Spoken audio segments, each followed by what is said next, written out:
A day in my life as a new content creator, ma'am. Tara, samahan nyo kami sa ganap namin ni Sian ngayong umaga.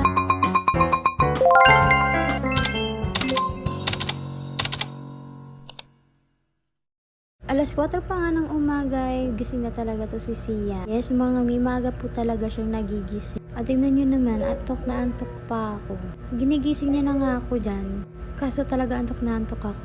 May bata na naman nakakita ng camera. Ayoko pa nga bumangon dyan, kaya hinayaan ko muna siyang maglaro-laro dyan. Kaso talaga binabalik-balikan niya ako para lang gisingin. Alam niyo naman talaga kapag gising yung toddler natin talagang makalat. Minsan tinatamad na din ako maglinis. Charis! So yan nga, napagdiskitahan niya naman yung kahoy namin dyan. Kaso hinayaan ko na lang siyang maglaro. At napansin ko nga dinidede niya yung dede na walang laman. Kaya naman tumayo na ako at nagtimpla ng gatas niya.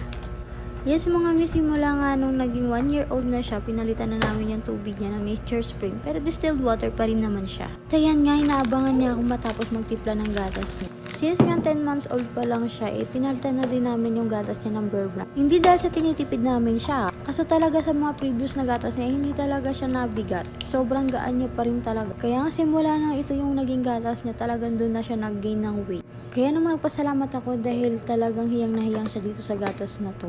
So after ko nga dyan magtimpla, tinawag ko na siya pero nasa ilalim lang pala siya ng lamesa at inabot ko na din yung gatas niya. Tuwan-tuwa na naman si boss. Nakakatuwa nga kasi kapag alam niyang may gatas na siya, talagang didiretso sa higaan at hihi. But this time, talagang hiniga ko talaga siya kasi talagang tatayo siya gawa ng nakita niya cellphone ko. At alas 6 na nga pala ng umaga at sa wakas tulog na rin to. Kaya naman hanggang dito na lang. Bye! See you sa next vlog.